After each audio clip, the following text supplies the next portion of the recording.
Hey guys, welcome back to Home Built, and this week we are back on the Frankenhauler and trying to work out how to get the controls in the cab.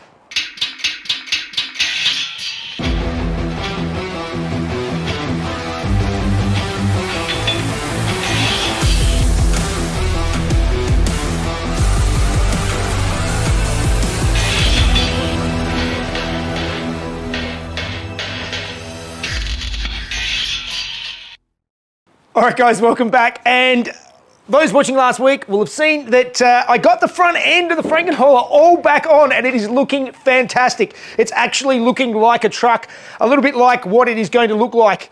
If you missed it, I'll put a link up above so you can catch up, and like always, do all the things, like, subscribe, and comment. All that stuff really helps out that mysterious algorithm. So, like we saw last week, if it's worth doing twice. I cut all of the cab mounts off because I wasn't happy with how high I'd made the cab and made it much lower.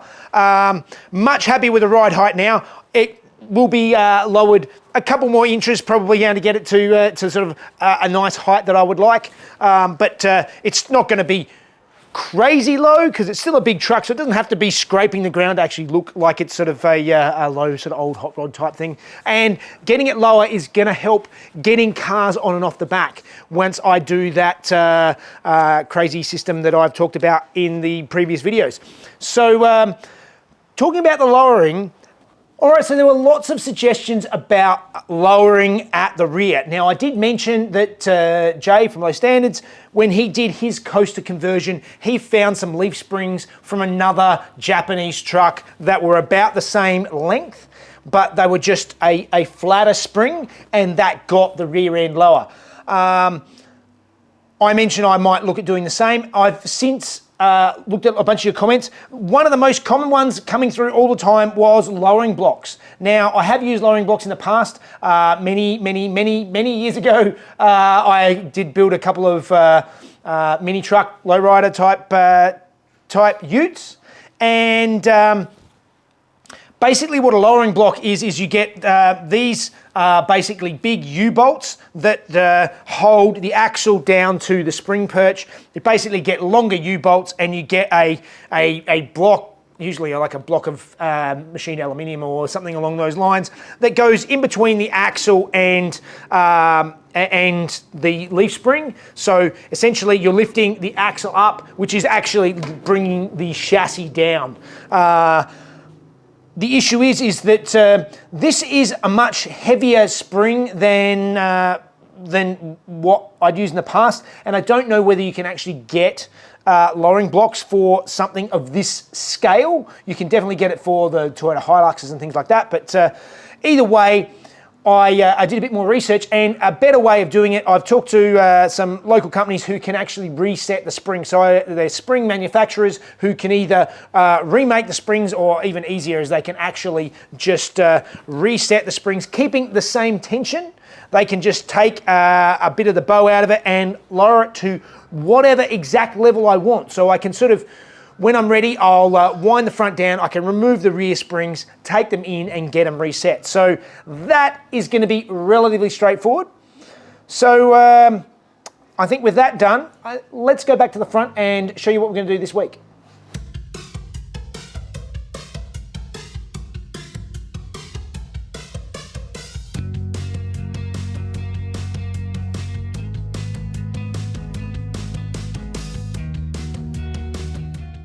All right, so last week you saw that I moved the steering box rearward to fit inside the body of the truck. I will be going back and rejoining together the front end with that front section when I'm ready, but at this stage I just want to make sure I've got room for everything and work out where that's going to go, so I can do that later. That's not super important. And you can see a little bit more clearly now how the steering works. So when the steering wheel is turned, that moves the pitman arm forwards and backwards, and then that is connected to this drag link. The drag link goes back. By pushing this backwards and forwards, it moves the steering left and right, and it's tied to both sides. So all I need to do to get it right is to just shorten this drag link to connect it up to the pitman arm and get that shortened drag link made up that's going to all fit and comply. The next challenge is getting the steering input to the steering wheel. So this is the column that was in the coaster, and I want to use pretty much all of that. It's got all of my electrical wiring, all of the electrical connections. I will put a different steering wheel on it, but basically all of that is got to go and be lined up into the cab. Now I've sat the seat in roughly position it wants to go, centered on the center of the dash there where the steering wheel is going to go. And now it's a matter of trying to trim out some holes in the firewall to let the steering come through and see what we can do about connecting that to that.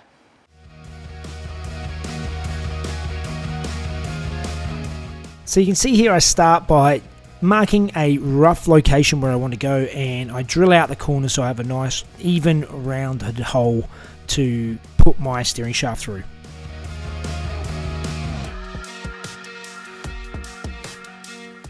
It doesn't take long before I realise I haven't cut enough, and I cut a bit more.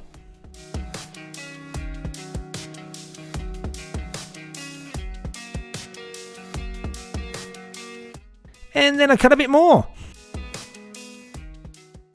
All right, so I've sat the seat on some blocks roughly in position of where I'm going to sit in the cab, and I've got the steering wheel roughly in spot. I've got a bit of an ocky strap here holding it up to the roof, and just got it sort of roughly in place to just sort of work out where things need to go. And I'm pretty sure that's about where I want the steering wheel. So I've got this part in now. The next thing I need to do before I confirm this is try and fit where the pedals are going to go, because all of this needs to work in together, because that's how it did in the coaster bus. And this is the whole pedal unit. Now, I want to try and keep using this assembly if I can.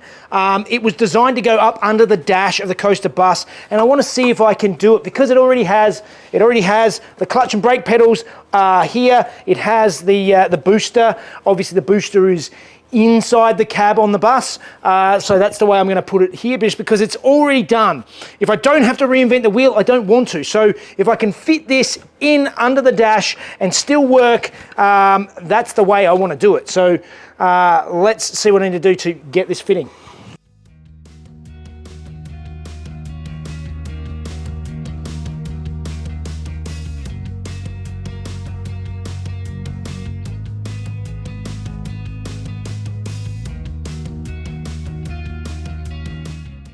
So I realised I didn't cut anywhere near enough previously, and I cut a much bigger hole in the firewall.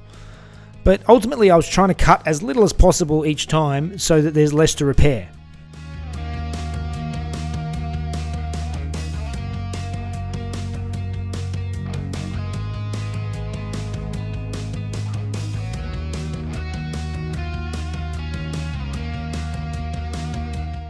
But it wasn't long before I realised that I really need to cut out almost the entire firewall and just start again.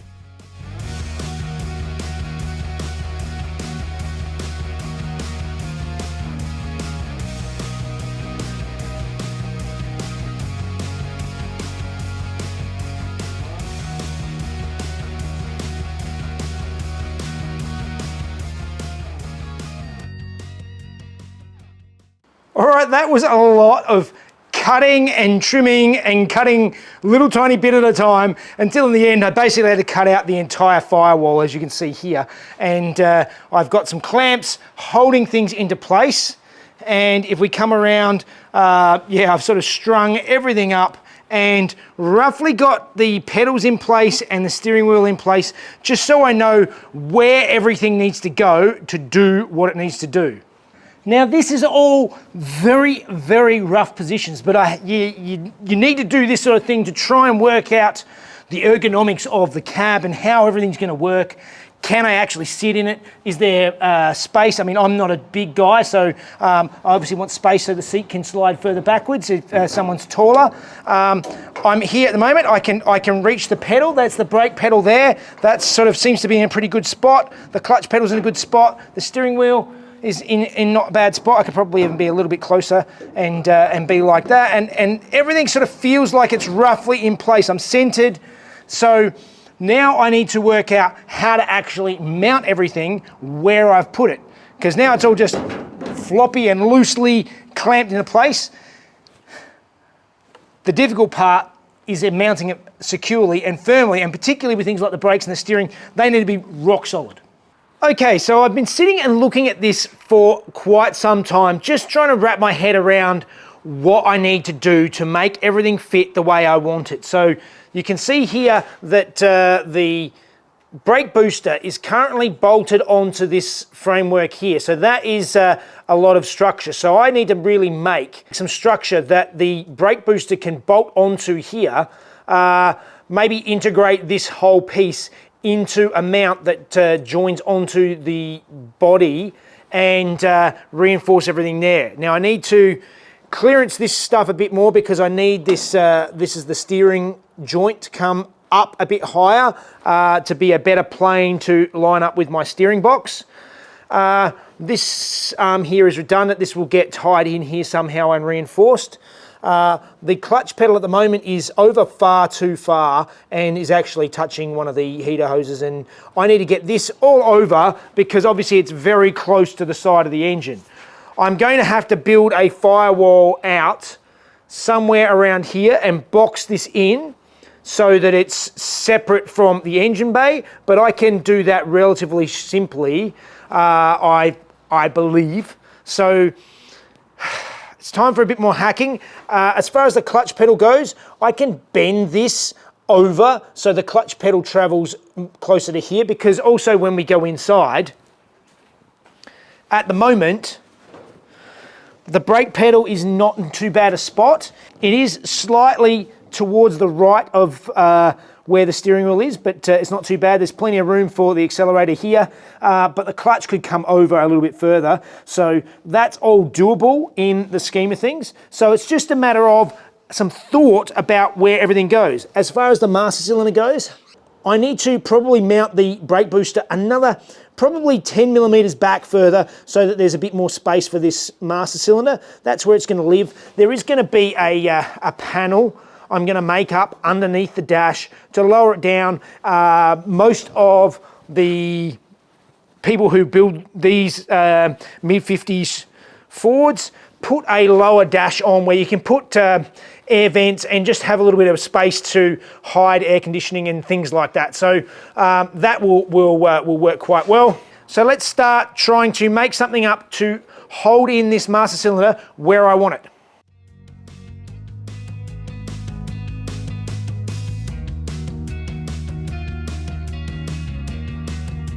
So I start building up a template with some cardboard aided design.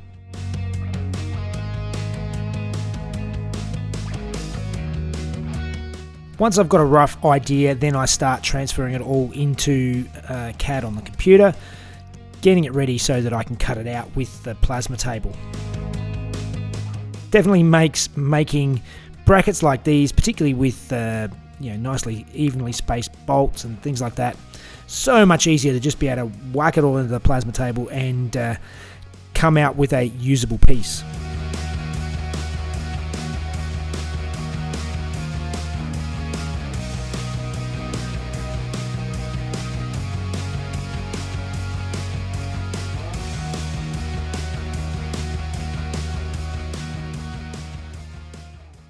I got on the plasma table, I've got a backing plate that's going to go on top of the current pedal setup to sort of help be a brace. I'll weld it onto it and I'm going to add a bunch of extra supports and stuff. This is nice and thick 1.6mm steel plate, and when I cut it out, I actually cut little sort of semicircles into the corners so I knew where to actually fold it, and this will go on there somewhere like that. I had to think about how it's going to go together so that I can actually assemble and disassemble it and maintain it and do maintenance later. So that was all part of my sort of plan. Let's start trimming out a little bit more so that we can fit it in, and I'll show you how I'm going to make this attach.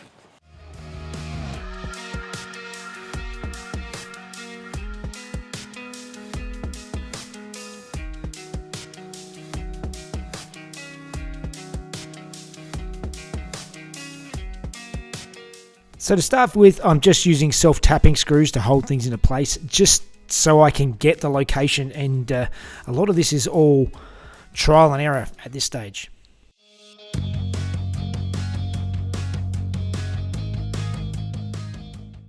All right, so you can see I've set up my basic initial backing plate. I've screwed it in with Tech screws, but I'm trying to think forward to how I'm going to be able to bolt it in and unbolt it and get access to service parts when it's finally enclosed, because I'm going to have to build a bulkhead, like build the firewall out to cover all of these parts.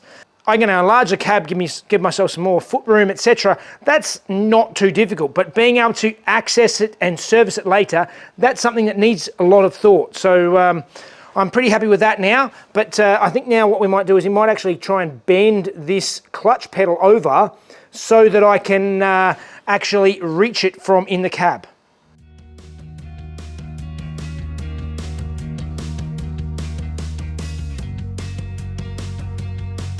Without disassembling anything, just using the vise, I managed to bend the clutch pedal over.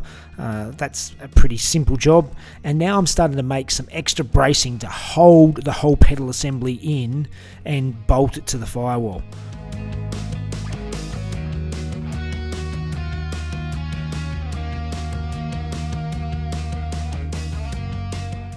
A few tacks to join my new backing plate to the existing framework, and there'll be a lot of revision that's going to go into this to make everything fit.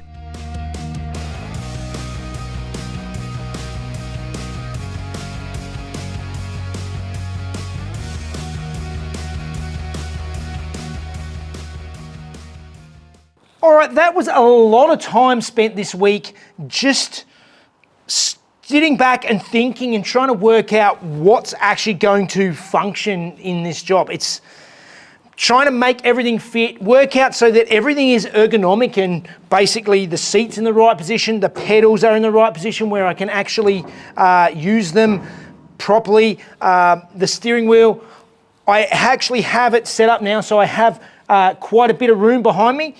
By what I'm doing here, by extending that footwell down to incorporate these pedals, makes it so that these early cabs, you can actually fit a taller person.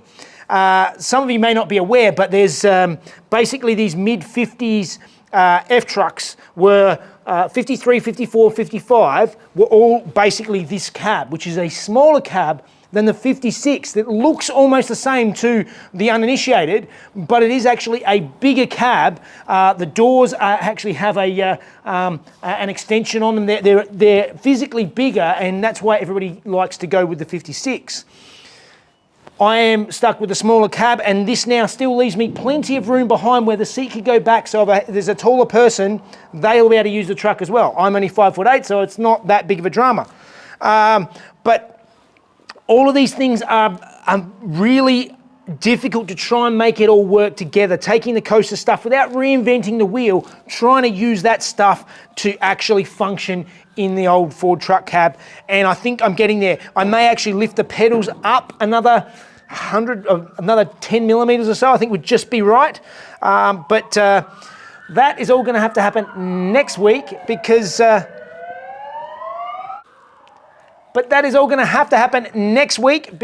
I'm out of time, so I think that means it's time for Fun Facts with Mrs. Jeff.